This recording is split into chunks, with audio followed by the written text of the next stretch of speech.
دا نبی کریم صلی اللہ علیہ وسلم سیرت و حالات و بیان شروع مدینه شریفه ته چې حضور پاک مبارک هجرت وکړ په ډېره مجبوری وکړ، ولې چې په مکه کې د مکې کافرانو د نبی علیہ السلام سره او د هغه د ملګرو سره ډېر ظلمونه شروع کړي چې د هغې بیان ما تاسو ته په مخکې جمعو کې کړی دی. د حضور پاک دا مقصد و چې د مدینې ته لاړ شم،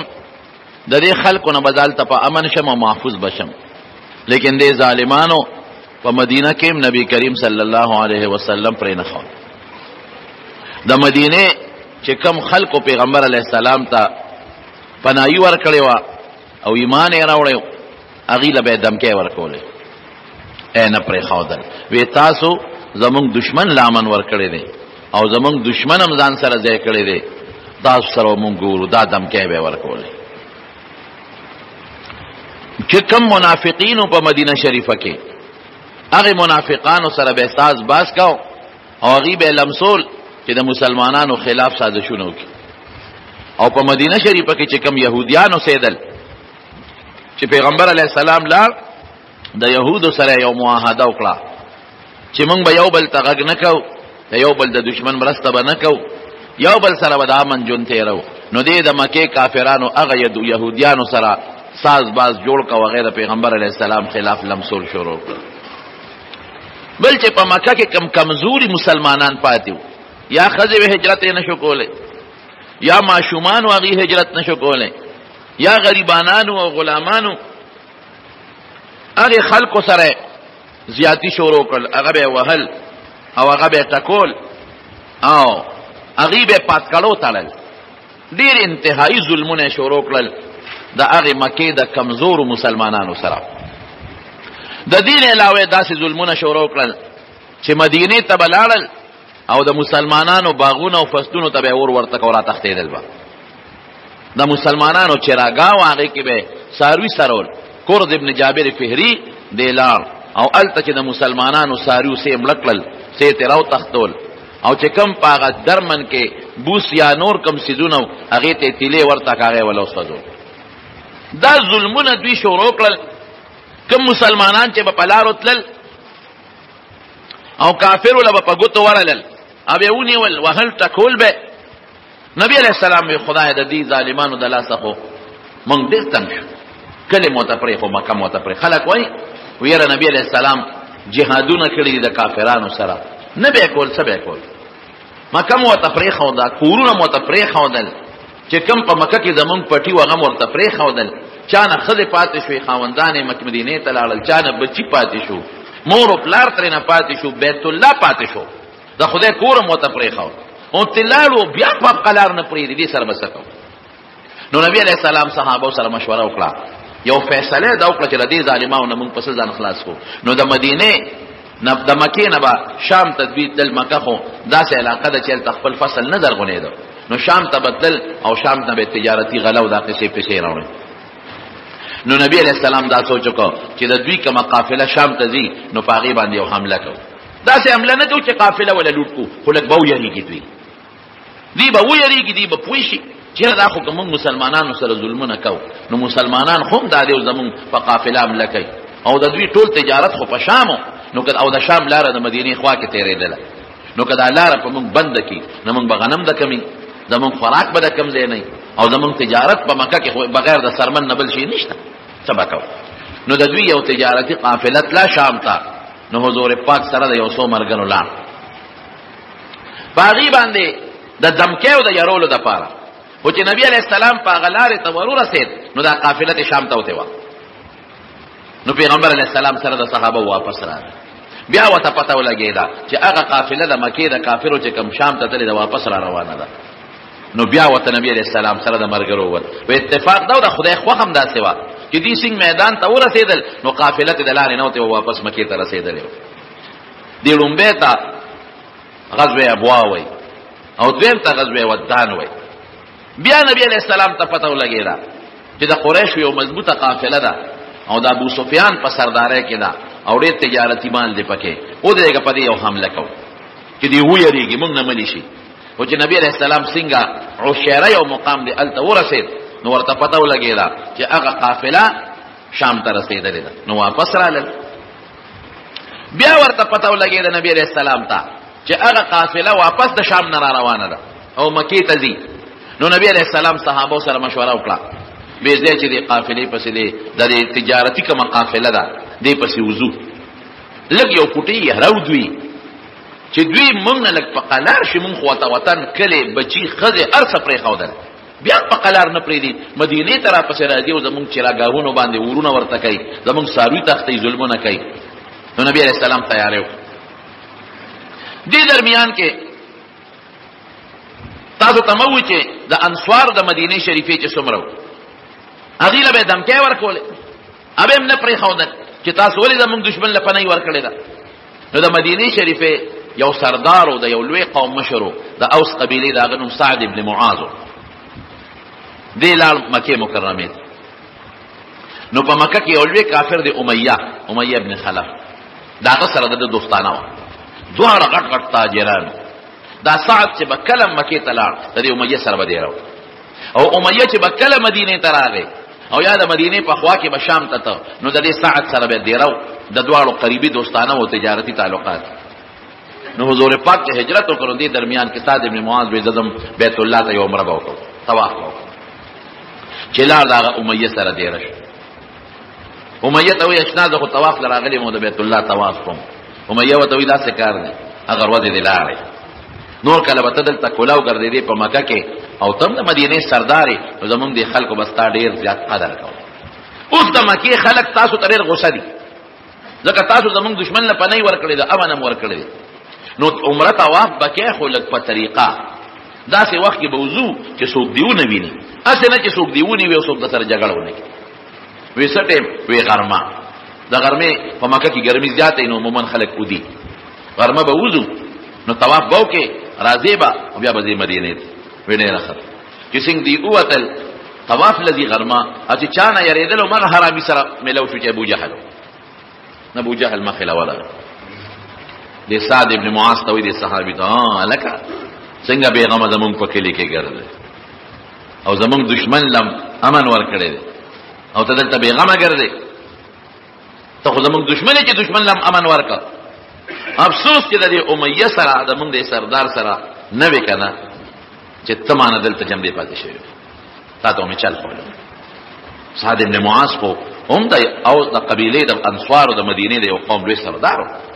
هغه چې دا خبره زغملې شوه، هغه ورته ابو جهل په قلار کې نه، ابو جهل نوم خپل عمرو ابن هشام په قلار کې نه، ماله دمکې دلته منع کوه، که تا زره د بیت الله نه منې کړم نو ستا لار په مونږ ده، په مدینه ده چې شام ته ځې، ستا تجارتي ټول معامله شام کې ده او لار دې په مونږ ده، لار به در باندې بنده کړم، یا به خورای سسکې بس. دواړه سره ګرم شو، چې ګرم شو دا امیه چې دا سعد ابن معاذ د چا میلمه و، هغه پکې مینس کې مداخلت وکړو. نو هغه خو ویل که زه اوس د دې میلمه مرسته کوم نو قوم کې راته دشمني جوړېږي، میلمه به خپل کار کوي. نو دې میلمه ته ویلي صحابي ته سعد ابن معاذ ته، هلکه وایي ته خو زما دوست دی، وګورې دا ابو جهل دا زمونږ سردار دی، په دا آواز مه راوباسه، دی خو زما له مخه تا ته غږ نه کوي، په دې څه له چغې راوباسې. وایي ښه زما ستا تعلق دوستانه، تا هلته ما سره راځي د تا سره، نو تا د خپل کلیوال پاره وکړه او زه دې پرېښودم. وایي ته خو په قلار کښېنه امیه ته وایي، وایي ستا متعلق خو نبي علیه السلام ویلي دي چې امیه به مونږ وجو، تا خو نه پرېږدي. خیر معامله دلته رفه دفه شوه او دا سعد ابن معاذ مدینې ته لاړ واپس او چې دا امیه کور ته لاړ نو ښځې ته وایي ښځې وایي ته خبرې پېغله څه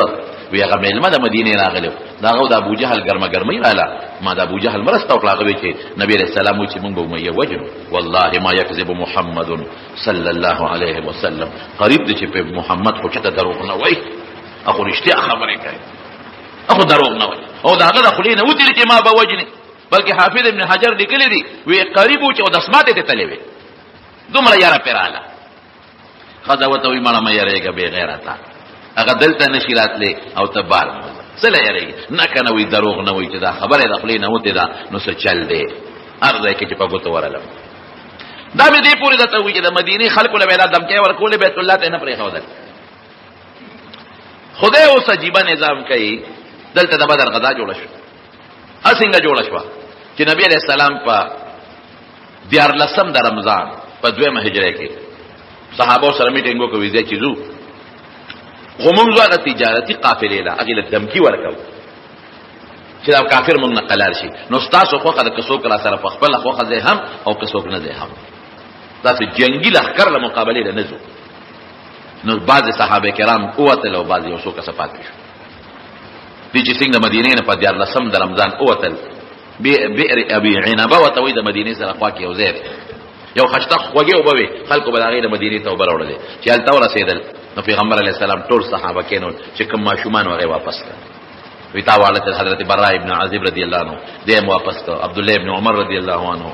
اسامه ابن زید رضی الله عنه، زید ابن ثابت رضی الله عنه، دا واړه صحابه کرامو، اسید ابن حذیر رضی الله عنه دې واپس کړ. صرف یو صحابیو عمر ابن ابي وقاص اپ جلاش چې نبی رسول الله واپس کاو. نو پیغمبر علیه السلام هغه اجازه ورکړه وی راځي چې څنګه دغه د نبی مخکې راړل مقام روحا وتوي التا نبی علیہ السلام سره صحابه ورسید.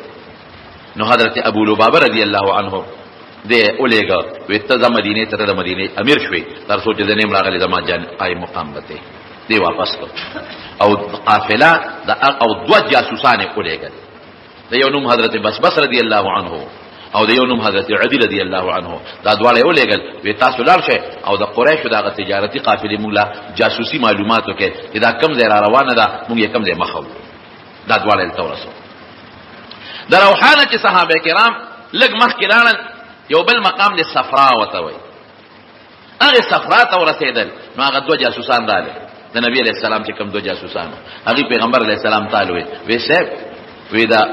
قریشو د تجارتي قافلې د مدد لپاره د ابو جهل لخر را روان دي.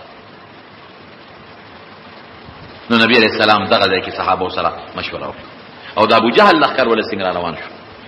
ابو سفیان ته پته ولګی دا غره تجارتي قافلې مشر چې ما زما د لپاره خو مسلمانان راوتی دي چې تلم شام ته بچ شم اوس واپس کېدم نو راوتی دي. نو یو هغه یو کافر او زمزم ابن عمرو غفاری هغه یو تیز وخ ورکړ وی پدی اوخ بس غلې او ځان به مکه ته رسې او مکه کې د اعلان وکړه چې تاسو کومه قافله را روانه ده د تجارت د ابو سفیان هغه درا لګلې هغه وی چې زموږ مدد لرو د مسلمانان په موږ حمله کوي او دا دامره تجارتي قافله و چې د مکه د هر کور مال پکې چا به څوک په خپل تل چا به بل مال ورکړو چې دا ځان سره یو څه ګټه بنی د هر چا مال پکې ډېر مضبوطه درنه قافله و. نو زر را لوزه مدد لو کرو نه وته نو موږ به مسلمانان وجني او قافله لوټ کړي. نو زمزم ابن عمر دې چې راو رسید نو دا غیبه دا قانونو چې غیبه خطرناک خبرو نو صادر به سر نه داسې تاوو صادر به اوچت کا او تاوو به او چغه به واریا صباحا یا صباحا نو خلق بو تراجم شو. دې زمزم ته ابو سفیان وي ته به دا چلو کې چې ته به د اوخ دا پوزه زخمی کې چې وینې ته بیږي او دا صادر په ځای به جامع وباسي او ابا تاوي نو خلق به پوښي چې مسله دا ډېر خطرناکه ده نو خلق به په منډه راوځي. نو دې زمزم ماغه چلو کو د اوخ دا پوزه زخمی کلاغې نه وینې بيدي او جامع یې وسته ابه د سر نه تاولې نو چې خلکو قتل ټول وتر جمع شو چې خدای څه مسله ما شومانم خزم بوډاګانم ځوانانم الکه خیر دی ته زمونږه تجارتي قافله کې تلې وکنه و یو ابو سفیان راولې ګلم مسلمانان تاسو په قافله هم لکې مدد لول راولې ابو جهل لخر تیار اوس د خدای شان دی هغه امیہ چې هغه صاد ابن معاذ ورته ویلو چې نبی علیہ السلام بری وجنی پریدي دینا ام د مکه غټ سردارو ابو جهل په دې سردارانو ګرځیدل چې داس مشران راغون کوم ملکان به خپل دي یو امیہ لراغ امیہ ته وی چې کاکاجی نیمه شروع څنګه چل بکورو مشرا هغه زه خو نه جوړه هغه ته خزي وي وته خبره یاد ده د مدینه امرګری چې ته وی یو یاد مې دی پام کوو ونه دي وینه ده چې هغه زه خو نه جوړم بیمار نشم. ابو جهل هم کور شیطان هغه چې زده زما تاسو ته بس ایمان پاتې کې وی ګوره ته مشر سردار او چې ته نه دی لکان هم نه ته مهرباني وکم سره وزه خامخا دې کله یو باندې نه جوړې مو دوت نوکران بدلان پدې ولېګم مو درې بولېګم مو سلور بولېګم ابو جهل ورته لکانو جرګرا وستا دا ما شومان دي او ته نه د ځوانانه ولا راوست د بوډاګانې ولا راوست وې دا څه کار دې زما خیر دې جنگلا ولګ غوندې را سره پلار لاړ شي چې ستاده وجه دا نور وزي چې ته نه دې دا نور پاتې کېږي نو خیر دې بیا به را واپس کو نو وې زړه راخدم نو یو اعلی اوخزان لالما کور ته راغی خزه ورته وایي تا خو نه ځمه او تا وایي چې ما ته خو هغه د مدینې هغه ملګري ویلي چې نبي علیه السلام وایي چې زه دې وجنم او دروغ هم نه وایي وایي ښځې ځم نه لږ غوندې ورسره وځم یو ورځ مزله او داسې اوس مې ځان لا اغېشتی دی که نه چې دوی په ما پیږي را تښتېدلی بیم دی ځم نه وسه وایي ښه ګورې پام کوه لاړ نه شي کم وخت ته مړ به دې کړي وایي ډېره ښه ابو جهل پوره شو هغه وایي چې دې کاکا به زه خامخا رسو نو یو دوه درې څلوره لکانې پرې مقرر کړل هغې ته یې وایي چې ګوره دې د نه تښتي د ده څوکۍ تاسو به نور څه نه کوئ خو د امیه څوکۍ به کوئ چې دې ځان سره ورسو دوی چې څنګه مکې نه روان شو نه خو به پیاده مزلې وې یو ځای کې دمه وکړه خیمې ښخه کړې نو امیه ځان ته اوښ نږدې وتړه دې مطلب و چې شپه ده د خلک وده شي نو غلې به په اوښ په ورواړو متښتم به ځم نو چې دې څنګه پاسې دغه هلکان خو ورته ابوجهل پرې کړي هغې زر را منډه کړې کاکاجي خیر دی مونږ ولاړ یو څو لوټه پکاري او دسماتي له اوبه پکاري بل څه پکاري خدمت ته ولاړ خدای دا ماشاءالله کار د کم ځای نه ویښ پراته دي وی نه تاسو د شي څه خبره نشته نه نه کاکاجي مونږ ستا خدمت ته ولاړ یو ته دې ویښ مونږ دیو دیو سړی پوه شو چې دې خو کار ونه کړه بل ځای کې چې که خیر یې دمه کوو هلته نه به را تښتم چې بل ځای قافلې شوارو دو شوارو د مزلو په یو ځای کې دمه کوله بیا چې نیمه شپه شو ټول خلک وده دي نو دې غلې غوندې را پاسې خپل اوښ هلکان ورته پیو هغې ولې زر را منډه کړې کاکاجي په خیر څه چل دی ناجوړی خېټه کې درد دی او دسماتي د ضرورت دی اوبو ضرورت دی خدایه پاکه اوده شی سر کوزو خو چې رقم را پسې را منډې وهې ایسه چې تم نشته سې را پاسې چکر لګو نه نه کاکاجي چې ته ویښې مونږ له خوب راځي مونږ به ستا خدمت کوو هلته نم کا خوند ونه کوو په درېیمه مرحله کې آخره کې خدای به درته ورسو راته خلکو مخې خو راتلی نه شو بیا ورسېد او بیا به یې راته قصه وکړم بدر کې خدای مرداره وکړه دلته کې چې دا سړي کوم وخت کې راغی زمزم ابن عمر او د دشمن ابو جهل را پاساو نو د نبی کریم صلی الله علیه وسلم ترور د بیبي عاتکې هغې خوب ولیدو حضرت عباس یې رور هغې راغوښته وی رور یو خوب مې خطرناک لیدلی دی بېګا وی څه خوب دې لیدلی دی یو سړی راغی په اوښ باندې او د مکې په دې خوړ کې اوښ سمله او درې چغې یې ووالې او درې چغې کې څه دي اواز یې دا وکړه چې قوموا یا آل غدر الى مسارعکم اخرجوا الى مسارعکم اے دوکبازو پاسه او خپل مرګ ځای ته ځان ورسوئ فی ثلاث درې ورځې اے دوکبازو خلقو د مرګ ځای ته درې ورځو کې ځان ورسوئ وی دا چغې واله وی خلق ورته راغونډ شو وی بیا د بیت الله خواله راغی او هلته کې هم دا چغه واله درې چغې یې ووالې او بیا د جبل ابي قبیس ته به راوخته او د جبل ابي قبیس نه یو ګټه تیږه راواغېسته او هغې لاندې راوغورځوله وی هغه تیږه ډکرې شوه او د هغې ذرې د مکې هر کور ته ورسېدې بیبي عاتکه د حضور پاک ترور دی عباس رضی الله عنه خو مسلمانو خو پټه هغه ته وایي څه مسله خطرناکه پیښېږي ما داسې خوب لیدلی دی د هغه دوستو ولید ابن عتبه هغه ته وی ولیده وی دا خوب ال ته ویم زما خور داسې خوب لیدلی دی خو چاته به وینه هغه خوب ال پلار ته وی عتبه ال ابو جهل ته خبره خوره شو حضرت عباس وی روانه و چې ابو جهل आवाज راکړ امام ابو الفضل دلته راشه ورنه وی تاسو سړو خو د پیغمبري دعوه کړې و خو د ښځو نه نو خبر اوس استاد ښځو د پیغمبري دعوی شروع کړې وی مې څه چل دی وی چې ستا خور خوب لیدلی دی امام ځان نه غره ده وی دا پته به ولګي چې دا او چې د تیږې ډکرې به زمونږ کورونو ته رارسي او که د مسلمانانو کورونو ته به رسي ما ځان غلی یو دا خوب وی چې دا څنګه دا خوب ولیدلی شو نو دې کې هغه زمزم راغی هغه اوښواله او اعلان یې وکړه چې د قافلې خبر هم والو د قافلې مدد لرو قافله روانه شوه او قرآن شریف کې الله تعالی فرمایي ډېر لوی په قبر روانه شوه ډېر لوی تکبر سره او شرابونه ځان سره واغېستل او زر کسانو وتل د زرو نه زیات جنگ پاتې شوی زر کسان دي د زرو نه زیاتو او هر یو سره توره وه اوس غلی اچولې وې 200 ورسره اسونه اوښانو 700 او 300 ورسره اسونه او شاه سوارانو هغه تش اسونه نه هغه خلک چې هغه نیزه‌بازۍ به یې کول 300 شاه سواران 200 ورسره اوښانو او ټول مسلحو او مسلمانانو سره سره مسلمانان 314 دا زرغه 300 مسلمانانو سره ټولو سره ټوټل شپږ اته توري ځکه هغې خو د لښکر د جنګ په نیت نور راغلی هغې خو د ابو سفیان د تجارتي قافلې په نیت راوتي نو اته وسره توري دي 2 وسره اسونه دي دوی سره 300 آسونه، هغې سره 2 آسونه، دوی سره 200 اوښان، هغې سره 80 اوښان دي.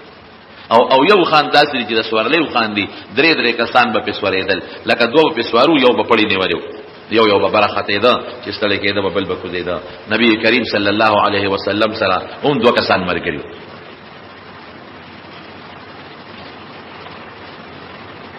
2 هغه سره ملګري، یو سره حضرت علی رضی الله عنه، یو سره حضرت مقداد رضی الله عنه، په 3 کسه یو کو. حضرت مقداد رضی الله عنه وی 2 بسوارو، یو به کوزېده. پیغمبر علیه السلام د کوزېدو نمبر نه مونږ د خدای رسول ته به نه کوزېږي، ته کېنه او زه علي به کوزېږو. بس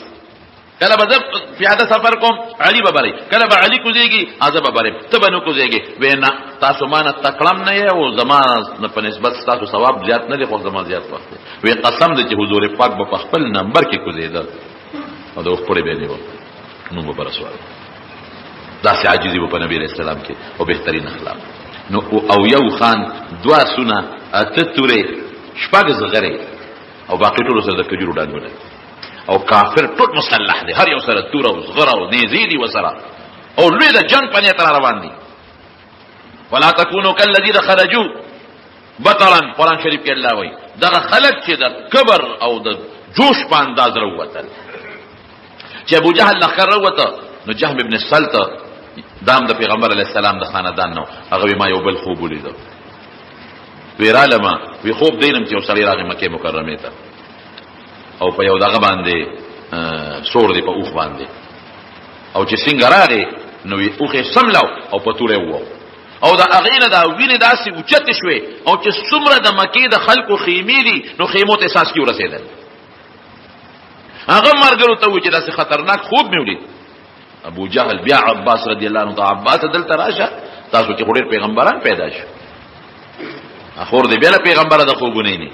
دا دې بل پیغمبر پیدا شو، او پته به وسو لګي چې وینې به زمونږ خیمو ته راځي او که وینې به ستا درواره خیمو ته ځي. دا ډېر خوب شو. دې خوا د ابو جهل لښکر روان د ابو سفیان د لښکر د مدد دپاره. هلته نبي علیه السلام د روحا مقام نه دغه 2 کسه جاسوسان ولېږل، هغې واپس رالل. دې وخت کې پیغمبر علیه السلام یو مقام د صفرا ورته وایي، هلته رسېدلو چې جاسوسان واپس رالل. جاسوسان ورته وی صاحب دونه مونږ خبر شو چې د ابو سفیان د قافلې دپاره د ابو جهل قافله را روانه مدد دپاره. نو نبی علیه السلام ټول صحابه کېنول، مشوره ورسره کوي. ودرېد نبی علیه السلام، لا ولې دا خبره وکړه ما تعویذه راته خپله د الله چې ما ته څه ویلي دي درته ویم، باقي ستاسو خوښه ده چې څنګه ستاسو فیصلې هغسې به کوو. ما ته خو رب العالمین دا ویلي دي چې دا یو د ابو سفیان قافله ده را روانه ده، یو د ابو جهل لښکر دی را روان دی. دې 2 کې چې کم سره تاسو مقابله کوئ نو په 2 به خدای ګټه درکوي. لقد کان لکم فی الفئ څنګه دی فئتین آیه، 2 ډلې دي، یو دا ده یو هغه ده. ما ته خو خدای دا ویلي دي چې که دې سره جنګېږې هم بس ګټه ستاسو، که دې بل باندې ورځې هم ګټه ستاسو ده. اوس تاسو فیصله ده. حضرت ابوبکر صدیق رضی الله عنه پاسه ډېر خشته تقریر وکړ، وی د الله رسوله مونږ راوتي یو واپس نه ځو. دې د مکې خلکو مونږ سره انتهایي ظلمونه وکړل، او ما چې درته په سر کې وې ټولې خبرې ورته وکړې، وطن مو ته پرېښود، بچي مونږ نه پاتې شو، چا نه ښځې پاتې شوې، مالونه هم پاتې شو، ځمکې پاتې شوې، 400 کیلومیټره هغه وخت کې دوی هجرت کړی، مونږ ته دومره مزل وکړ، په هغې کې دې مونږ نه پرېږدي.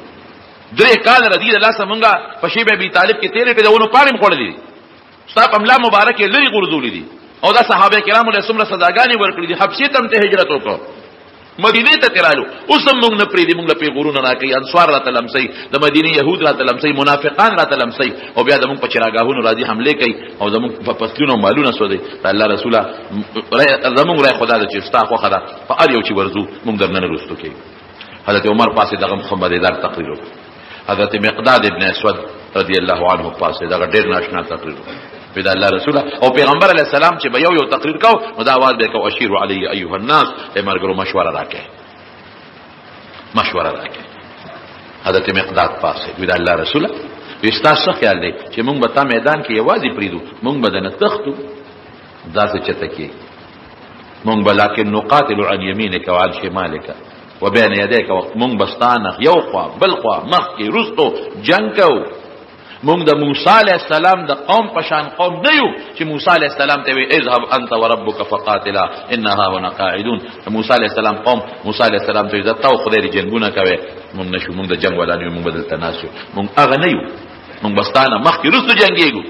او ستا په حکم چې څه دې خوښه هغه وکاو، او د الله رسول چې څه ته خدای وایي کوم مونږ در سره چې مقداد رضی الله عنه دا خبر او کوي د حضور پاک دا رنگ مبارک لک سور شو، خو بیا आवाज وکړ اشیروا علی ایها الناس، ځکه انصارو لا غږ نو کړي، خلک مشوره را لراکه، ځکه د مدینه انصارو چې پیغمبر علی السلام کله هجرت کاو نو دوی صرف دومره وسره کړو چې موږ په مدینه چا حمله وکړه موږ باندې مدد کوو، په مدینه کې چا حمله وکړه نو موږ باندې مدد کوو، ده نو ویل چې موږ به تاسو سره باروز جنگ هم در سره کوو، تا په ملګرتیا کې نو حضور پاک کې اشیروا علی ایها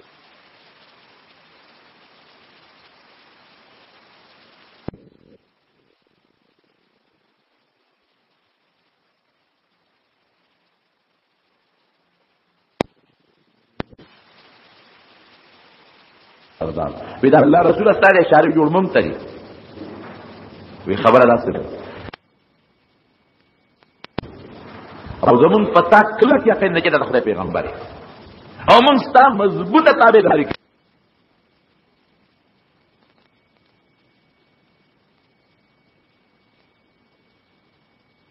هم تیار یو دا فکرونه کې مونږ یو ځل ته د خدای رسول منلې دا مو ایمان او یقین چې ته سره د خدای خبرې نو مونږ پتا کې شک نه کوو او نه تاسو په خبرو کې شک کوو، مونږ اگر چې تاسو سره بیعت کوو نو مونږ دا خبره پکې نه وکړي، لیکن دلته کې زوالال مودمات مدینه انصار ټول ولار دي، قسم دي چې د دشمن یو غنه تاخ وجود تر نشي، انا بس تا وجود تر دشمن غنه راځي چې مونږ ټول مړ شو نه به تعالی نه دیکي، اس فکر کې ونه کې بس زما مشوره ده چې د خدای د طرف نه تاسو حکم دی په روان شه مونږ در سره یو چې دا خبره وکړه نو د حضور پاک مخ مبارک سور شو پېښ په ډېره خبره ده وی خنو د خدای حکم خدا دی ماته چې دا دوه دلیل تجارتی او دا یو بلا چې په هر یو ورده نو دا به تعالی درکوم، خو زماره دا ده چې دا د ابو جهل د لخر والا دشمن خره په بل نه ورځو دی له موږ صرف دم کېل راوته چې دی ویریږي او موږ نه په قلار شي، اوس خو لخر راغی ورځو او فکر وکوي الله مدد موږ سره دی. هغه دوه کسانې ولېګل وی دی لا معلومات کوي چې د ابو جهل لخر به کم ځای روان او کم ځای وي،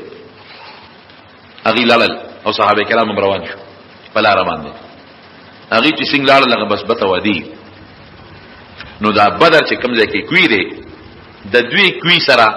دی ورغللې دا دوه صحابه دا غوینه مشکونه د وبوډا کول او خانه هغه ته یو تیلا والته سملولو او راځي د کوینه مشکونه ډکې د کوي په غاړه یو سوج نه کېږي اغي مو د کوینه وبوړي هغه یو جنې بلې ته وځي د ما قرض راکړه ابل جنې وته لک صبر وکا د ابو سفیان د قریش قافله را روانه ده او سبب بدل تر راشي نو د ما سره سامان دغه په خرڅ کما نو پیسې به نقد کم مطالبه خپل پیسې درکم، اوس دا صحابه دا خبري اوري دي هغه خو دي مشکونه دکل او په خان وکینو کې خودل او راغله نبی علیہ السلام لا وی صاحب دقه سي دوجی نه کې یو بل سره په جګړه او یو د بل نه قرض غوښته بلې وی چې د ابو سفیان قابله سره قافله دلته سبا را رسیږي دا قافله چې بتې دی به یو ځای کې دمه کوله نو هغه بس خرید او فروخت خلکو سره دا غلاقې کاو نو معلومیږي دا چې بدر ته سبا د ابو سفیان قافله را رسیږي، الته ابو سفیان ته پته لګېدلې و نو هغه خپل جاسوسان هم خوار کړو او په خپل هم ګرځیدل ځکه دغه علاقه ما لیدلې زو د تلې د بدر د غلاقې ته دا چې واړه غرونه دي او په غرونو کې دنه لارې دي، دلته لار ده الته لار ده الته لار ده نو یو د غرنه یو خو بل د غرنه بل خو یو بل ته نږدې خو ښکاری نه ابو سفیان په دې چې اسنه چې تلارو کې مسلمانانو لمخې لور نشو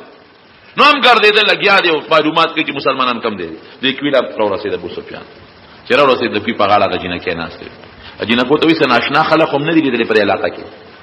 څوک ناشنا خلک هغه وینا ناشنا خو هم نه دي وي سګانا ګونه وینا یره یو دوه سره یوز دل تراله او د دې کوینه د وبو مشکونه ډکل او لاړ وی پسو پیاده راغلو کو پسارو باندې وینه په خانو راغلو وی خانه کم ځای سملولو وی خانه غټېلې شاته سملولو غونډه شاته ابو سفیان ډیر خيارو چې هغه خانو لورغه نو خو چې ځای کې سملې خامخه پچې کوي سوټه کوي نو چې هغه خانه هغه پچې وکته نو هغه ماته کړې یو پچې ماتوله نو پاره کې ډوکې راو خپل د کجورو نو دونه تجربه کارو کنه چې اډوکی څنګه وکتل وی والله نه واتو یسرب وی قسم په خدای چې دا اډوکی د مدینه د کجورو اډوکی دي دا وخانو د مدینه کجوره خړلې ده او هغه اډو کې پکې دا غدي او معلومیږي دا چې مسلمانانو دې غونډو کې ګیر چا پیره دلته چته دي بس زغ خپل قافلې ته لاړ روخه د قافلې د دریاب په غاړه کې روخه بالکل بدل کړ چې دلته مسلمانان دي لارې بدل کړه د مکې طرف ته او محفوظ شو. الترا ابو جهل قافله را روانه ده هغه په دې لار روانه چې زمزم متویل چې په دې پلان کې لار باندې قافله راځي. ابو سفیان خو سرخ بدل کړ باغی خو په دې لار راتل هغه بدر تر نږدې اوس د خدای شان ته ګوره یو غونډه شاته مسلمانان دي بل غونډه شاته کافر دي یو بل نه دي خبر. حضور پاک مونږ کاو یو دوه کافران غلامانو د کافرانو صحابه په لار کې ونیول تاسو ته یو څوک هغه ځان نه خو چې دوه درې غزار ورکړل ځان یې خو په موږ د ابو جهل د لخر خلک رې وستل داسې اوس نبی رسول الله مونږ کوي دی وحی لګیاري د ابو جهل نه لخر کله ابو سفیان دروغ وایي هغه ته خدا پته نه و چې د ابو جهل لخر را رسیدل هغه خو د ابو سفیان د قافله ده نو دی به وهل نو چې وهل به او د ابو سفیان د لخر یو د ابو سفیان وګړي به پرې خودل وی خدای ابو سفیان لخر کم د قافله کم دی نو هغه بیا موږ د ابو جهل د لخر نو دی بیا سپېړې ورکړي چې دروغ وایي شبه د ابو سفیان ته قافله دی به او مهمه خدای ابو سفیان یو کم دی د قافله نه ماته موږ څه په موږ د ابو جهل یو حضور پاک سلام وګرځاو نو مسکی شو وی چې دروغ د توي نو پرې ده او چې رښتیا ته وای نو وه ولدا الله رسوله وی دا ټیک وی دا د ابو جهل د قافله دی بالکل مال راوله وی تاسو د ابو جهل د قافله دی وی څومره کسان دي وی صرف شمیر راته نه معلوم وی صخري وی خان لالی وی دروازه سو خان لالی وی نه یا لس نه لس خان لالی او دا غي وخی خوري حضور پاک بس یا نه سو دی ازر دی دا نه سو د زرو په مینس کې دي صحابه ته وی د غرنه پوری دي هغه دلته دي امون دلته یو اوس بیا مشوره راکې که جنگ دوی سره کوي خو ډیره خدا که نه کوي چې زو واپس صحابه وی د الله رسول جنگ به څنګه نه کوي اوس کو واپس زو سبب را پورې خلک خان دي چې هغه تجارتي به سر او سامان قافله وا ناغي پس تلل او چې کم لخر راغی دا ترو نه زو والا ناغي نه تختی او سوخه مخا جنگ کوي اولی به جنگ نه کوي د مسلمان د پاره جهاد کې دوه خبرې کمر شو شهید شو جنت الله که جمدی پاتې شو نو غازی شو مجاهد شو گناهونه لال ختم شو. موږ له په دواړه کې ګټه ده زموږ د روجي او منځونه او حجونه او ذکرونه خو دې د پاره دي چې موږ په خدای رضا کوو نو په اسانه ولې رضا نه کوو دې په اسانه رضا کې چې موږ په چرته بزو او جنت ته تعالی تعبیر دي رښتیا خبره ده خو جنت ته بزو کړ نبی رسول الله ډېر دا چې کوم له جنگ شوی دی بدر وته وای یا خدا د قوم د مشر نوم وي بدر او یا دغه د کی چې کوم کوي دی دغه کیو په پاکه خوږی وي خلکو وړو دغه کوي نوم بدر نو په دې وجه دغه علاقې ته بدر اتفاق دی چې نبی رسول الله څنګه بدر ته را داخل شو د دې نوم کې د ابو جهل قافله راغله د کوي غاړه او چې کوم پاک اعلاز او اغاوی نیولې په جو بتر مخامخ اوس مخامخ دي شګي دي او بم پکې نشتا او شګ شلاقه شګ نن دا نو نبی علیہ السلام الته کې صحابه ته خیمه تخې کې بای صحابه علی نبی علیہ السلام لا ویسه ته چې دلته کې دا په موږ دی رکه د کافر په مقابله کې دا د خدای په حکم دی او کنه اسه دلته موږ دی رکېګو که اسی وي خدای د جنت دی بل خواجو موږ بل علاقې ته لړ شو تاسو نږدې بل میدان ته دا کافرانو را پسې راځي ته بوسره جنگ او کنه د خدای په حکم یې نو بس بیا خو چې څنګه تاسو خو حضور پاک او فرمایل د الله په حکم یو صحابي د جنگ ډیر ماهر هغه وی صاحب د الله حکم خو بصر او چشم او جنگي طریقه دا نه ده چې مونږ کوم ځای پریوت ځکه شګه کې منډه نه والی کیږي مونږ منډه وو شګه کې سړی ستړي کیږي شګه ګرمم ډیر زیات دی بل او بنشتا او په جنگ کې د وګو انتهایی ضرورت دی نبی رسول الله ماته د الله حکم دی اوس په خاص تاسو نه وی چې د خدای حکم دی بیا پکې څه دی قدرت تا ګوره د شپې خدای باران وکړ قرآن شریف کې الله تعالی فرمایي چې باران شو هغه شګه کې ناشته تو ختم شو او دومره باران وشو چې صحابه ځان له ډندونه جوړ کړل هغه کې وبو دی بای صحابه وجودونه پلیس شوی جنابت لوی به د اسمت لوی به د سی پیراغلی و هغه په کوم لامل مشکونه امتداد او د کافرو طرف ته چې کوم علاقه و چقړه شو هغه منډه ولا را پریوتل او چې منډه به ولا را پریوتل حضور پاک هم لیدل معاملې خدای بدل کړ دا هغه خدای له خویدان کې کا زمونږ هغه د شګو د موږ له خدای پاک کلک او د وو تنظیم مرالو حضور پاک لاس یو ټیلا غونډه یو پاغي باندې صحابه یو سفر جوړ وی سپتال یو سفر جوړو وی ته به جنگ کې شرکت نه کې تر دې دې موږ ته هدایت راکوا او د دې نه موږ تماشا کوا چې سفر ولا جوړ کړو دا حضرت ابوبکر صدیق او نبی رسول الله ما خامغه سفر ته نه وته او هغه سعد ابن معاذ چې د مدینه په سردارانو کې سردارو هغه توره په لاس د نبی رسول الله ټول شپه څوک یو حضرت ابوبکر صدیق وی موږ ټول شپه خوبونه وکړل او قسم دې که حضور پاک د شپې 1 منټ او 2 منټه مو دي شي ټول شپه الله ته عبادت او الله ته پزاره او عجیب تاریخی دعا حضور پاک په دې مقام کې وخت تاریخی دعا وی الله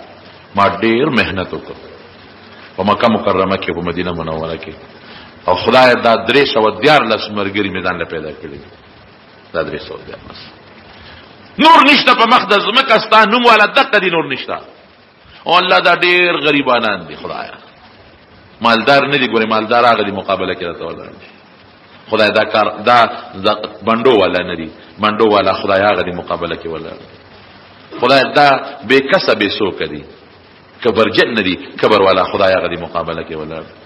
یا الله دا شلیدل جامې دوی چولي او دا چا سپلیم نشتا واقعي درې صحابه به سپلیم نه په بل پیراوه به سره به سامان دي خدای دوی سره اس وسله نشتا صرف د غسود توري دي خدای حالت ټول مسلح دي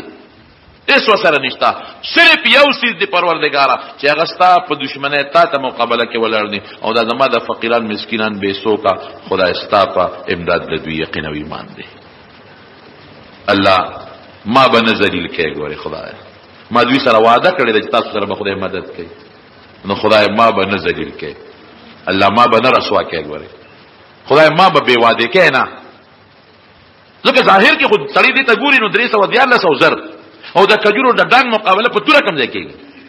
او پیاده مقابله دغه سره کم ځای کېږي د اوخانو د اسونو سره کم ځای کېږي وی خدای ما بنه رسوا کې الله ما بنه ذلیل کې ګوره او ما بنه بے وعده کې خدای ما وعده کړی دا او یا الله کدا 314 مسلمانان دې مړ کړل دوی سرونه ستا په ذات او ستا په دین تیار ولاړ دي دې ته ولاړ دي دې ستا په دین سرونه ور کوي تیار ولاړ ما زمایل دي خدایا او کدا 314 نن مړ شو الله تر قیامت پورې بستا د نوم غشتو والا بیا څوک پاتې نشي بس دوی چې دوی مري نو زور پاک وسنګ جام دی پاتې کیږي او چې دا لار شي نو بیا ټول کفر دی ایمان خلال ختم شو اسلام خلال نو خدای کدا 314 کسان دا بے کسب بے سو کشلیدل جامو والا فقیران دا لاړه د منځه قیامت پورې بستا د نوم غشتو ولا څوک پاتې نشي جاړي ټول شپه تر دې حد پور او په ولاړه دعا کوي چې دا نبی عليه السلام د سر مبارک نه صادر پریوت حضرت ابوبکر صدیق صادر راواغی تو پسر کې خود او د مټه کلک ونی حسبک یا رسول الله دا خدای رسول عباس نور دعا مکو دا کافی نور چې بالکل دعا ونه کی دا کافی د څه چې کیږي فکر نه کوه بس سوچ چونه کې هیڅ فکر ونه کې بس چې سو شو باس دا دعا چې څنګه وکړه نبی رسول الله دعا نه پسر وته ډېر ځات خوشاله او خندلې صحابه چې دا خو د خوشاله مقام نه لري د خندا نو دا آیت وی سيهزم الجمع ويولون الدبر دا آیت خدای نازل کړ چې دا ټول به تختی دې ته به شکست ملاويږي تاسو له خدای فتح درکړي وای ما سره خدای بل امداد وکړ ما سره الله مال زیر راکړ چې تاسو له خدای ګټه درکړي اغه له خدای شکست ورکړي نو راغی نبی کریم صلی الله علیه صحابه ته دلتراش لا سکه خود وی هذا مسرع فلان غدا ان شاء الله وی دا د فلان کی د مرګ زیر دلته فلان کی پروتي دلته ابو جهل پروتي دلته امیہ پروتي یو ځای باندې لاس کې خو دا یو کافر د مرګ ځای خو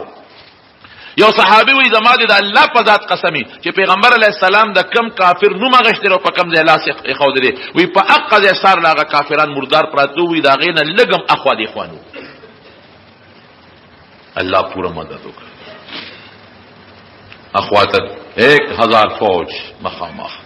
دی خوا 314 غریبانان مسکینان فقیران بے سپلو بے صادرو والا التکی پکې عتبه تقریر وکړ باقي واقع به ان شاء الله درته بل جمعه دا ختم شو الله فرمایي لقد نصركم الله ببدر په بدر په مقام تاسو سره ما مدد وکړ وانتم اذلا او تاسو لګوي انتم اذلا جا سامان جنگم کمو په طاقت کې دا غوینه کمزورې وي سامان کې دا غوینه کمزورې وي او دا ولی الله وی ما وکړو دې لپاره لعلکم تشکرون زما د دې نعمت شکر ادا کړئ او دا یو تاریخي جنگ او د مسلمانانو الله تعالی د دې مقاصد د حکمتونه دي ان شاء الله اند جمعه کې ودرته بیان کوم رب العالمین د نبی کریم صلی الله علیه وسلم په نقش قدم مونږ روان کی پروردگار دې دین د پاره چې هغه کوم قرباني ورکړي صحابه ورکړي الله د جنت لوی درجات عالیه نصیب کې موږ سره په جنتونو کې مرګري کې او د پیغمبر علی السلام په نقش قدم او دغه په طریقو مو ژوندۍ نصیب کې رب العالمین که څوک مریضان دي ته ول شفا ورکړي باید دوستان دې وي ته پریشانې دي